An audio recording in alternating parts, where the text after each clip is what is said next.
Magandang araw. Welcome to SBS Filipino. I'm Mark Liabres, and on today's Talking Sports, I have one of Rugby League's nomads and the original Philippine Tamarail captain, Luke Srama. Mabuhay. Welcome to SBS Filipino channel, Luke. Kamusta? Kamusta? Where in the Philippines is your heritage located, and which side of the Bukor tree is the Filipino side? Yep, my mother's, she's Filipino. My family from McLaren in Manila. That's my mother, grandmother's side from Manila, and my grandparents' side from Cebu. Nice. So, being Filipino, what inspired you to pick up a football? It's just footy was right. Through my family. My father played, my older brother played, and just come through there. Rugby league was in our family, and just picked up the ball as a young fella. You can't tell on camera, but you're quite a small stature. What is your height, and how does it affect your game, preparation, and motivation to play rugby league? Yep. My height's 158. Sometimes I'll say a little bit more just to give me a few more. But What's that? What's that? 5'2"? I think it's 5'3". So 158. It's just always being the smallest one on the field. And right through growing up playing footy, always been the smallest, which has gave me motivation to prove people wrong.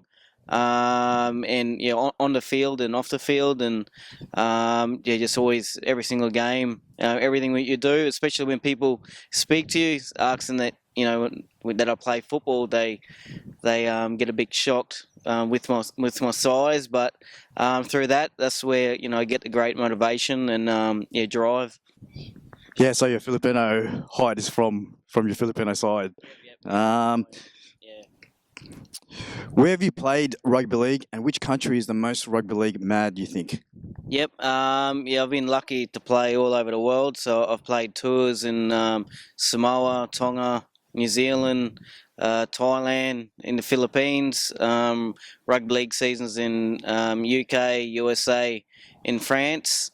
Out of all those countries, rugby league is strong there, but out of all the countries in the world, I haven't been lucky enough to play there. But Papua New Guinea is definitely it is rugby league mad. A lot of Papua New Guinean friends, just know everything and anything about rugby league, and I've met a lot of Papua New Guineans around the world with footy, and they love it. So in the last 12 months, you've been to, let me get this right, France, Queensland, Tumont. What are you doing in Sydney? Tell us why you are here with the Sydney University Rugby League, and how does it affect rugby league in the collegiate level? Yep. Playing and coaching. For Sydney University. It's just a great opportunity for myself and the club long term. Made the move down here nearly 2 months ago now, and it's just they've got a great plan and project in place for the future. They want to move up to Ron Massey Cup next year, and feed it to like New South Wales Cup. There's a lot of history there that they did play in a New South Wales Rugby League grand final against the Rabbitohs in 1926, and like I said, there's a lot of history there. Being in 1920 was a lot, when they were created. There's so much potential there to, obviously offering scholarships to like ex-NRL players and certain rugby league players, which is going to build towards the future, which is going to be a huge incentive for the club, and then also rugby league in general. Life after football, which is a tough thing, and we're playing the tertiary league this year, and like with myself as a coach, try and help the club develop players. So my goal in a long term, like already started, as a few Filipino boys that followed me over. I've got Odyssey that's come over from New Zealand. He's working in Sydney, so he's come play for us. So hopefully you turn into a little development club for Filipinos, Tamarails, and also emerging nation countries as well. Well, that's excellent. Great news for rugby league in general. What do you think are the best athletic qualities Filipinos possess? Yep. Well, one big thing. Being that you're, the average height for a Filipino. Yeah, well, yeah, definitely. Because we're all small. Look, we got big hearts, a lot of drive and determination, but also you look our speed. Our speed, agility, and hand and eye coordination, especially like with a lot of successful Filipinos playing, like basketball and boxing. They're all naturals, and you can incorporate those skills into rugby league. Yeah, with our speed and agility. Oh, that's excellent. What challenges have you faced being Filipino in the sport of rugby league? I know you grew up in Queensland. Was there any difficulties being on the pitch or any troubles that you experienced? Um, Oh, there has been, obviously racial certain things growing up, but you see certain, you deal with that, and you always love to try and prove people wrong. And But were you the Asian kid on the footy field? probably no, probably wasn't the Asian kid. People don't even know what I am, and that's why I'm so proud of my heritage. And especially when people do ask my heritage, telling me I'm half Filipino, and Asian. So yeah, definitely proud of my heritage, and surprises people that I am Asian, and yeah, doing what I'm doing, which is great. You've already mentioned that you've come from Manila, and there's a Manila club in the Philippines in the domestic comp. How do you see the future of rugby league in the Philippines? Yeah, well, our history is only small, but we've come, a long way in just a short period of time. We've got the domestic comp that started this season, and there's more and more clubs growing. And we got the Manila Broncos popping up for next season, which is great. Everything's building and exposure. It's just great when you see, like on Facebook, certain players getting in touch over there wanting advice, and then obviously seeing them at trainings, which is, sort of brings a little bit of a tear to my eye, and it's just great that they're asking for feedback and help as well. So at the end of the day, we're trying to develop in the heartland, and those players are developing, and the competition is developing rapidly. So, we got the Emerging Nations World Cup next year, and then 2021 World Cup, which is going to give more exposure over there. And yeah, it's just the people that's over there at the moment, like Tim and Rick and everyone over there, have done a great job, and so thankful for that. And the future's looking bright. As a former player yourself or current player yourself, what advice could you give any Filipino who's thinking of becoming a professional athlete? Yeah, definitely to be determined and dedicated. Just work hard. Seek advice, and always try to you better yourself as a player and as a person. Just always doing the little things right. That's what the certain players that do make it. They're the ones that do the little things right, that make sacrifices. So just always keep working hard and making sacrifices. I mean, that's the advice you give to somebody, but just my own curiosity, what's the best advice that's been given to you? Um, it's probably just everything my old man, my father said. Well, one thing he did tell me is like God made small people with big hearts and bigger people with little hearts, and that's just one thing that I've carried on right through. Just so yeah, definitely. So you were one of the originals with the Philippines National Rugby League, being the first captain and putting one of the first people to put a Tamriel's jersey on, and that was back in 2012. Now it's 2017. I met you in 2013 on our Philippines tour, and was actually one of the proudest things I've ever done. What's the proudest moment representing the Philippines Tamriels or just the Philippines in general? Yeah, well, every single time I represent Philippines, yeah, proudest moments. But yeah, definitely two.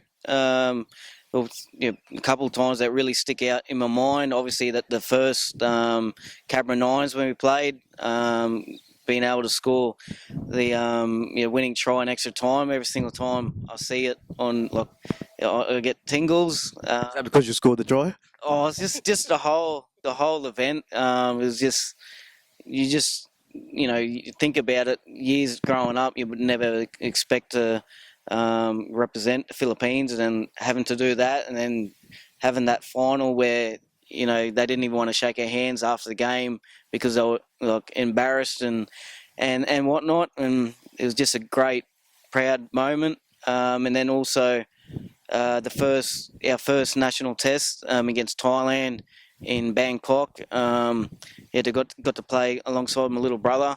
The same again. Whenever I think about that, I get tingles and just Have you guys played before with each other? that was the first time. Like all growing up, all every afternoon and night we'd be out in the front yard and out back. And look, I'm 6 years older than him, but we'd always play for hours and hours until one of us starts crying. But yeah, it was the first time we got to play alongside each other, and yeah, that was great. And then also all the development clinics that we done in the orphanage. That my cousin Kumi helped organise that as well, which was another proud moment. But those three really stick out in my mind. Consider this is an SBS community radio station for the Filipino community here in Australia. What is the funniest or craziest memorable moment on the Philippines Tamaraos tour? Every single time, there's so much great memories and great laughs each time. All these bonding sessions and get-togethers. That's one great thing. We're all brothers and we all get along. All the bonding sessions. There's one certain time. He doesn't play anymore. Rennie Payne. There's an incident with Rennie in Manila at one time, which was a great laugh. And so, yeah, every single time, we always get together. There's so many great moments. Can't believe you mentioned that name. It's been a while since I heard that. Okay, so now, Luke, I have to ask the following questions to all the guests on SBS. Can you sing us a verse of the national anthem? I can't sing in general. When we sing the national anthem, it's a great it's a great moment and time. So yeah, I try to sing then, but yeah, I'm one person not being able to sing, which is yeah. That's all right. Maybe next time I'll get you. So, three persons, past or present, who you would like to have dinner with. Just probably just mum, dad, and my little brother Matt. Um, family is so important, and myself as well. That I'm always bouncing around everywhere. We never get to spend much time together.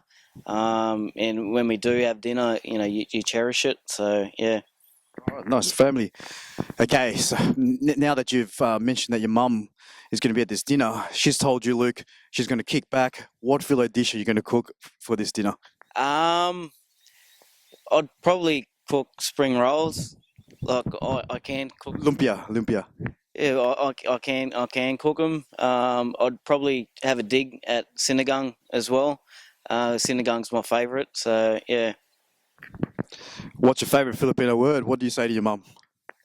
Or I say a lot of things to mum just to make her laugh. Me just speaking Filipino, she has a little giggle. Like whenever I say basura, rubbish, she has a little laugh. And Busura.